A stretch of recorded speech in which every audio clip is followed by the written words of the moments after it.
Bonjour et bienvenue dans cet exercice sur la synthèse de l'aspirine. Alors, dans cet exercice, on se propose de synthétiser l'aspirine, qu'on appelle aussi de l'acide acétylsalicylique, donc qui est un médicament antipyrétique qui lutte contre la fièvre, anti-inflammatoire et analgésique, donc contre les douleurs. Sa première synthèse date de 1897 par un chimiste allemand qui s'appelait Felix Hoffmann et qui a été améliorée depuis. On s'intéresse à une des voies de synthèse de l'aspirine au laboratoire. Voici le protocole de synthèse. On fait chauffer un bain-marie à 500 tout en agitant un Erlenmeyer surmonté d'un réfrigérant à air qui contient 3 g d'acide salicylique, 6 ml d'anhydride éthanoïque et quelques gouttes d'acide sulfurique concentré comme catalyseur pendant 30 minutes. On ajoute avec précaution ensuite 50 ml d'eau distillée froide dans le ballon. On observe la cristallisation de l'aspirine. On place le ballon dans l'eau glacée et on filtre sur Büchner. On rince le solide à l'eau distillée froide. Ensuite, on dissout le produit brut dans 10 ml d'éthanol en chauffant légèrement, puis on ajoute 30 ml d'eau distillée et l'aspirine recristallise. On filtre sur Büchner, on lave à l'eau glacée, on essore le solide et après séchage, on obtient 2,7 g de produit. Première question, identifier et expliquer le but de chaque étape. Première partie du protocole, bien évidemment, on a la transformation chimique des réactifs en produits. On synthétise l'aspirine, donc c'est l'étape de transformation chimique. Deuxième étape, on a la cristallisation de l'aspirine.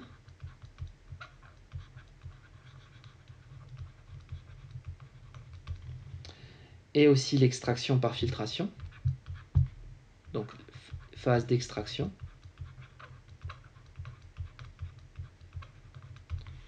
Et enfin, troisième étape, c'est l'étape donc de recristallisation, qui est une étape de purification.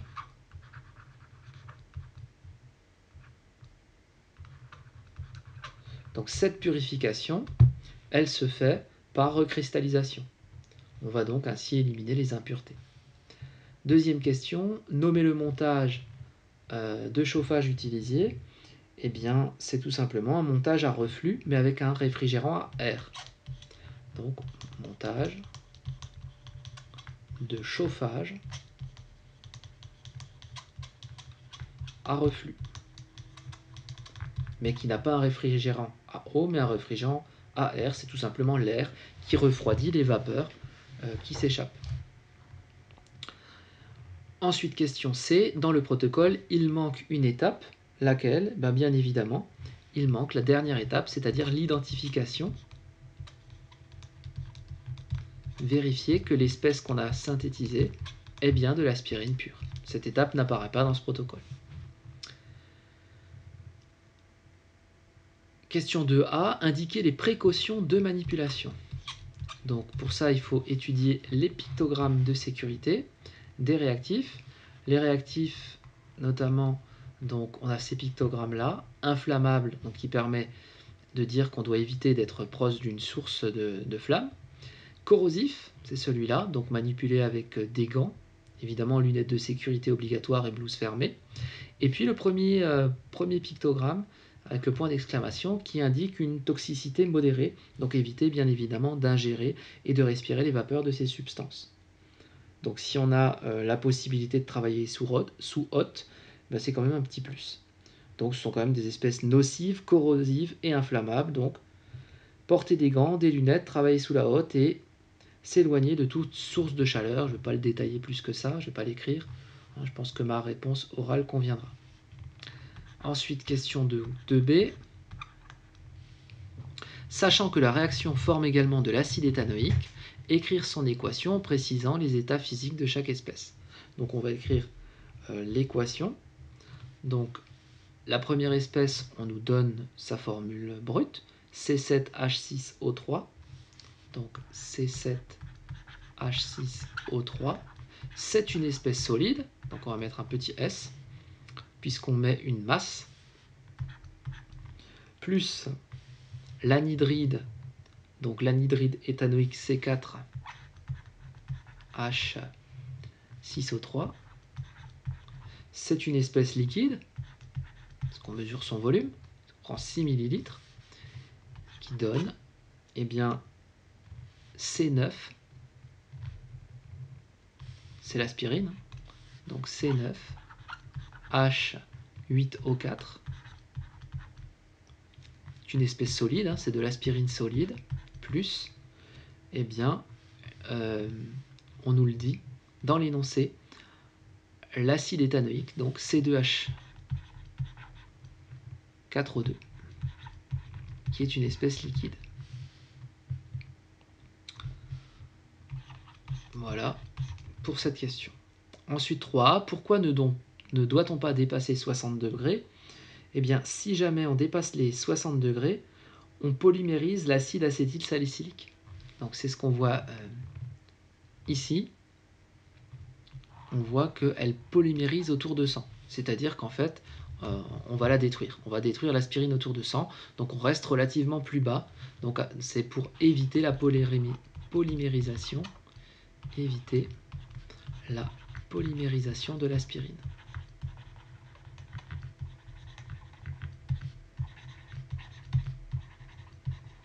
Donc après, si on a fait le TP, hein, quand on a fait l'erreur, on se rend compte que ça, au lieu d'avoir une aspirine bien blanche, on a une espèce de caramel, et c'est plus du tout de l'aspirine. Donc on a brûlé l'aspirine. Voilà l'espèce qui nous intéresse. Ensuite, question 3b, justifier l'utilisation du montage pour le chauffage du mélange. Eh bien, pourquoi on utilise un montage à reflux avec réfrigérant à air? Eh bien, les espèces sont peu volatiles. On voit que leur température d'ébullition, elles sont relativement élevées.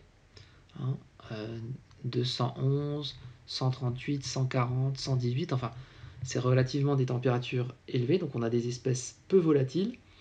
Et le chauffage se fait à une température relativement faible, puisqu'on chauffe uniquement à 60, donc ce qui permet de justifier l'usage de ce montage. Donc on peut tout simplement dire donc, que les espèces sont peu volatiles.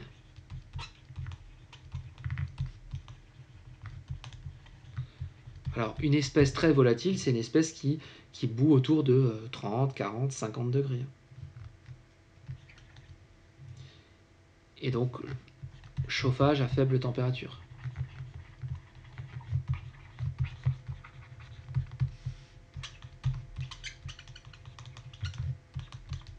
« 60 degrés pour éviter de brûler l'aspirine formée, de la dégrader en polymère. Donc c'est ça qui va justifier le fait qu'on utilise ce montage à reflux avec réfrigérant à air. On peut déterminer le réactif limitant. D'après l'équation de réaction qu'on a ici, on voit que la stoichiométrie est égale à 1 partout. Cette équation est déjà ajustée, si on la vérifie. Donc on a un coefficient 1, donc il suffit de calculer les quantités de matière initiale des deux réactifs, qui sont celui-là et celui-là. Pour ce faire, il suffit de regarder le protocole. Donc ça,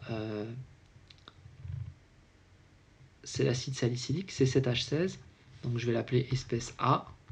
Celle-là, je vais l'appeler espèce B. Donc quantité de matière de l'espèce A, c'est petit m sur grand M. La masse, c'est 3 grammes. C'est écrit dans le protocole. 3 grammes d'acide salicylique. Et la masse molaire de l'acide salicylique, elle est donnée ici, 138. Donc on calcule ce rapport, ça fait 0,022. Et la quantité de matière de l'espèce B, c'est l'anhydride éthanoïque. On a son volume, donc c'est la masse sur la masse molaire, mais la masse c'est ρ fois V, puisqu'on a la masse volumique et on a le volume. Masse volumique de l'anhydride éthanoïque, alors elle est donnée là, 1,08. On multiplie par le volume en le laissant en millilitres, donc 6. Et sur la masse molaire 102. Donc on calcule ce rapport et on trouve 0,064 mol. Comme on a une stoichiométrie de 1 et de 1, eh bien le réactif limitant c'est le plus petit, donc c'est lui. C'est l'espèce A, c'est-à-dire l'acide salicylique. Donc l'acide salicylique. Alors j'avoue que je ne sais jamais si le I est en premier, est le réactif limitant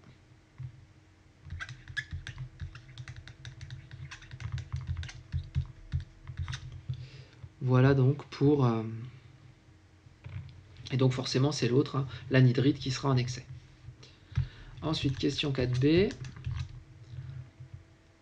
comment éliminer le réactif en excès? Donc le réactif en excès c'est l'espèce B, c'est-à-dire l'anhydride éthanoïque. Donc comment on peut l'éliminer? Eh bien tout simplement on va rajouter de l'eau et il va se transformer en acide éthanoïque. Donc on ajoute de l'eau.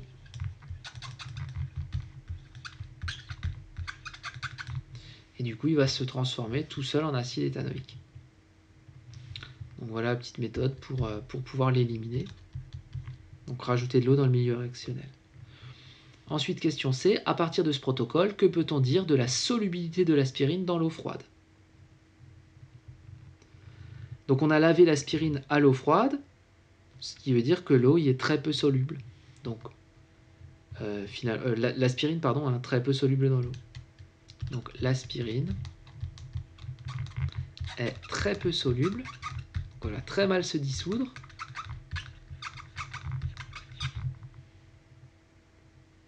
Dans l'eau froide.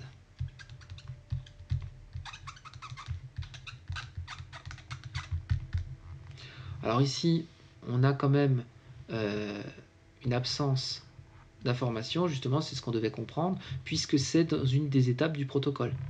On nous dit bien que, alors c'est ici, on rince le solide, c'est-à-dire l'aspirine, à l'eau distillée froide. Donc le but étant évidemment de ne pas la redissoudre, c'est simplement pour la laver et donc de la débarrasser de l'excès d'anhydride éthanoïque qui pourrait rester.